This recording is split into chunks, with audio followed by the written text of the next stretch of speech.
Bismillahirrahmanirrahim. On continue toujours les causes pulmonaires de la détresse respiratoire néonatale. Faut passer, on a vu les trois majeures causes. Maintenant, on va voir les infections néonatales ou bien les infections maternelles-fœtales. On va voir le pneumothorax comme deuxième cause et on va voir troisièmement les malformations pulmonaires. Commençons premièrement par les infections maternelles-fœtales. On a un cours bien détaillé sur ça. Notez-vous dès maintenant. Ils sont à évoquer devant toute détresse respiratoire inexpliquée du nouveau-né. Toujours rechercher les facteurs de risque d'infection maternelle-fœtale. C'est à retenir où on va voir notre troisième cours qui est dédié sur les infections maternelles-fœtales. Le tableau là, malheureusement, c'est polymorphe. Plus ou moins, il s'agit du trouble hémodynamique. S'il s'agit d'un état de choc ou bien un choc septique, on répète toujours un cours sur ce choc. Bien, cet état de choc, ce choc septique et les signes de sepsis. Donc, troisième majeure cause, si vous avez pas trouvé une maladie de membrane hyaline, si vous n'avez pas trouvé une inhalation du liquide méconial, s'il n'y a pas du liquide amniotique ou bien inhalation du liquide amniotique, une cause inexpliquée, vous allez penser ensuite, ça c'est votre réflexion, vous allez penser à une infection maternelle-fœtale qui est potentiellement grave. Donc, une perturbation biologique. C'est dans cette dernière, dans le traitement, notez-vous dès maintenant une antibiothérapie. Elle doit couvrir surtout les trois germes incriminés dans l'infection maternelle-fœtale. Notez-les dès maintenant qui sont E. coli, Escherichia coli, le streptocoque bêta hémolytique du groupe A et la listeria monocytogène. On répète, c'est à retenir dans ce cours et dans le cours des infections maternelles-fœtales ou bien les infections bactériennes néonatales précoces, INBP. C'est le même terme. Bien, c'est le nouveau terme associé. Donc, c'est E. coli, Escherichia coli, premièrement. Deuxièmement, c'est le streptocoque bêta-hémolytique du groupe A. Voilà le streptocoque. Et troisièmement, c'est la listeria monocytogène. C'est les bacilles gram positifs. Tout nouveau-né va mal sans raison apparente. C'est une infection maternelle-fœtale. Jusqu'à preuve du contraire, et il doit recevoir antibiothérapie visant ces trois germes en urgence. Donc, urgence vitale. Cette troisième urgence vitale que vous allez voir dans ce module de néonatologie, c'est les infections néonatales après la détresse respiratoire. J'espère que c'est clair. Donc, détresse respiratoire inexpliquée, toujours rechercher les facteurs de risque, toujours incriminer ces trois germes, toujours penser à l'infection maternelle-fœtale car elle est potentiellement mortelle. Autre cause qui est l'hypertension artérielle pulmonaire. Donc cette dernière, on a un cours sur les cardiopathies cyanogènes. S'il s'agit d'une persistance de la résistance veineuse pulmonaire, toujours on revient au premier cours, on avait vu l'adaptation pulmonaire. Normalement, elle devrait survenir donc dès l'adaptation. Normalement, la pression pulmonaire, elle devrait abaisser. Toujours, n'oublie pas votre physiologie. S'il s'agit d'une persistance de cette résistance veineuse pulmonaire, résistance vasculaire pulmonaire, qui devra rester élevée avec un shunt droit-gauche, c'est les causes cardiologiques. Vous allez incriminer l'hypertension artérielle pulmonaire. Dans des situations d'hypoxie réfractaire, donc les causes de cette dernière, c'est l'hypoplasie pulmonaire, dans le sepsis néonatal, dans le liquide méconial, maladie de membrane hyaline, souvent vous allez noter une autre cause qui est l'hypertension artérielle pulmonaire. Souffrance fœtale. Le traitement dans ce dernier cas, c'est le traitement de la cause. C'est les vasodilatateurs pulmonaires sélectifs. Lutter contre la cause initiale de cette dernière qui est l'augmentation ou bien la non-diminution de résistance vasculaire pulmonaire. Le traitement là, c'est le monoxyde d'azote qui est à indiquer. Donc le NO. Donc autre pathologie secondaire aux pathologies que vous avez vues précédemment. S'il s'agit d'une hypertension artérielle pulmonaire en association, n'oubliez pas, traitez la cause et administrez votre vasodilatateur pulmonaire. Passons maintenant aux deuxième pathologie potentiellement grave qui est le pneumothorax. Vous avez vu ça dans votre pneumologie l'année passée. Pour plus d'informations, consultez-vous le cours du pneumothorax. Donc, dans ce dernier cas, ce n'est pas du liquide, c'est une pathologie d'origine ou bien de type aérien. Ce n'est pas une pathologie de type ou bien d'opacité liquidienne. Donc c'est une distension alvéolaire, c'est de l'air à l'intérieur, donc c'est une hyper clarté à la radiographie. Le risque là est de la rupture alvéolaire, qui est potentiellement grave, et c'est leur cause de cette dernière. Et après cette dernière, c'est l'infiltration de l'air dans l'espace pervasculaire. Donc l'air, il progresse le long des espaces perbronchiques pour atteindre le pleuve. Donc, définition radiologique ou bien définition du pneumothorax, c'est le liquide, bien plutôt c'est de l'air, c'est pas du liquide, c'est une pathologie de tonicité aérienne, c'est du liquide qui est rentré par perforation des alvéoles et souvent c'est dû à un traitement et bien dû à une ventilation qui est non adéquate. Donc il complique souvent la pression continue alvéolaire positive. Donc faites attention, réglez-vous. Donc c'est c'est dans votre conduite. Réglez-vous le débit si vous allez administrer cette dernière, cette pression alvéolaire positive continue, elle est à régler selon la capacité pulmonaire du nouveau-né. Sinon, vous allez causer un pneumothorax qui est dit iatrogène. Donc, soit une CPAP qui est de haute débit, ou bien une ventilation non adaptée, ou bien d'autres pathologies. L'hypoplasie pulmonaire, l'hernie diaphragmatique qu'on va voir prochainement, et surtout la cause, si on vous pose, c'est idiopathique. Donc la cause du pneumothorax, idiopathique, faites attention lorsque vous allez administrer votre pression continue positive alvéolaire. Voilà la respiration, ventilation mal adaptée.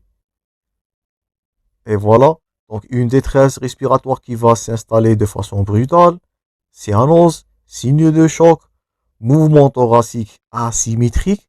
Toujours vous êtes en train de noter les signes ou bien les critères, voire les éléments du score de Silverman. Toujours il est présent dans la détresse respiratoire néonatale. Un emphysème sous-cutané et à l'auscultation, ça c'est de la sémiologie. Absence, voire diminution du murmure vésiculaire. Pour plus d'informations, consultez-vous le cours concernant soit la sémiologie du pneumothorax, soit le pneumothorax qui est toujours disponible dans la série des vidéos de pneumologie, ou bien l'aspect radiologique de ce pneumothorax. Donc dans le téléthorax, ça c'est la radiologie, c'est un décollement de la paroi latérale. Souvent c'est du diagnostic différentiel avec le plus cutané. Ne faites pas cette bêtise. Consultez-vous les parties précédentes. Donc là, c'est pas un pli cutané, c'est la liserée du pleuve qui va être notée. Donc un décollement de la paroi latérale du poumon, voire un poumon qui est totalement collabé lorsqu'il s'agit d'un pneumothorax suffocant. Donc voilà, on fait l'interprétation. Donc voilà la ligne. Donc ça, c'est la liserée. Donc tout ça, c'est de la sémiologie, c'est la radiologie. Donc ça, c'est le liseré du pleuve. Et tout ça, l'aspect clarté, cette clarté-là, vous pouvez noter qu'elle est avasculaire. Donc c'est plus noirâtre. Donc là, voilà une clarté qui est physiologique.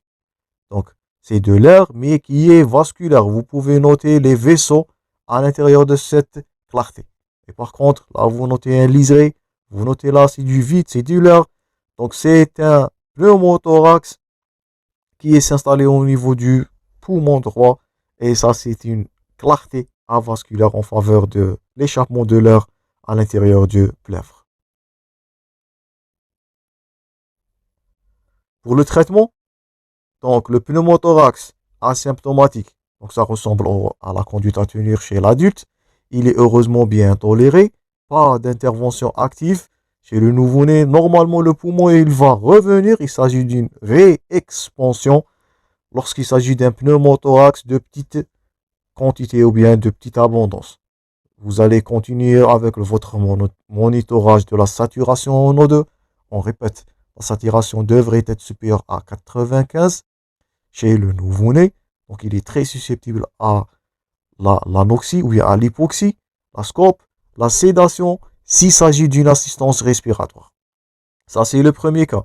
Donc, si un petit pneumothorax ou bien asymptomatique premièrement, juste une surveillance, la réexpansion peut être faite de façon qui est naturelle. S'il s'agit d'un pneumothorax avec une détresse respiratoire modérée, vous allez passer à l'oxygénothérapie dans l'enceinte de Hood. Ça, c'est l'enceinte de Hood. Souvent, elle est utilisée. Donc, ça, c'est votre conduite. Deuxièmement, un pneumothorax de petite abondance. C'est une enceinte de Hood. Oxygénothérapie à l'aide de l'enceinte de Hood. On répète toujours, maintien de la saturation. Ça, dans votre support, entre 92 et 98. Donc, plus qu'un adulte. Les cris et les manipulations inutiles. Ou bien, dans certains des cas, une ponction évacuatrice à l'aide d'un épicrânien. Donc, ou bien d'une épicrânienne. L'exsufflation. Et s'il s'agit besoin de l'oxygénation, une ventilation assistée, plus un drainage intrathoracique, ils sont indiqués.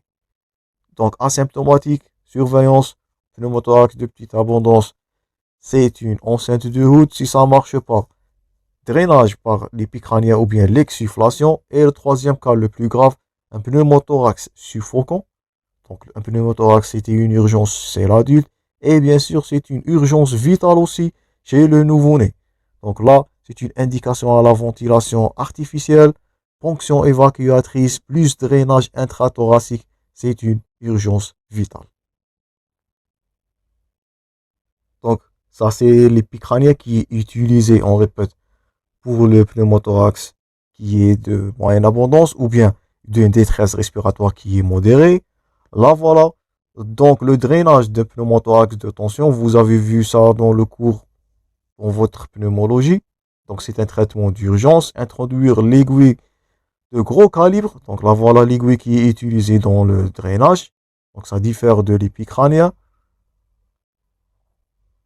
Et voilà, dernièrement, donc quatrième et dernière pathologie que vous allez noter, bien que vous allez voir dans ce cours, c'est les malformations pulmonaires. Donc, on a vu premièrement les infections néonatales, on a vu l'hypertension pulmonaire qui est secondaire à une pathologie qui est à traiter. Nous avons vu la troisième pathologie qui est le pneumothorax, qui est une urgence. Pour plus d'informations, consultez-vous le cours concernant cette dernière. On va finir les causes pulmonaires par la malformation ou bien les malformations pulmonaires. S'il ne s'agit pas de toute pathologie qu'on a déjà citée précédemment, ce nouveau-né peut être le sujet d'une malformation pulmonaire. Voilà, une hypoplasie pulmonaire, la malformation souvent reconnue malheureusement. Ça, c'est l'hypoplasie pulmonaire. Ça, c'est l'emphysème lobaire géant. Troisièmement, l'hernie diaphragmatique, on va voir ça prochainement dans les causes extrapulmonaires. Là, voilà toujours les malformations pulmonaires. Et le voilà, c'est le poumon multikystique. Donc, l'hypoplasie pulmonaire, souvent la première cause, emphysème, hernie, poumon multikystique. S'il s'agit, on répète, d'absence de toutes les pathologies qu'on avait vues précédemment, vous allez penser à des malformations pulmonaires. Donc, nous sommes achevé la première partie concernant les pathologies ou bien les causes d'origine pulmonaire. On va voir prochainement les causes extrapulmonaires et conclure ce cours. Faites attention à différencier entre malabsorption du liquide ou bien malrésorption du liquide amniotique, inhalation du liquide méconial, maladie des membranes hyalines. Tout ça sont des points forts que vous êtes censés de reconnaître ou bien de retenir d'après ces deux vidéos. Pensez-vous toujours à une infection néonatale ou bien infection materne-fœtale s'il s'agit d'une cause inexpliquée? Et faites attention à causer un pneumothorax qui est d'origine iatrogène lorsque vous allez administrer la pression pulmonaire alvéolaire positive continue, la PAPC ou bien la ventilation assistée. Donc ça, c'est tout pour les causes pulmonaires. On va continuer ce cours et on va terminer avec les causes extrapulmonaires. Merci pour votre attention. À la prochaine. Toujours bon courage.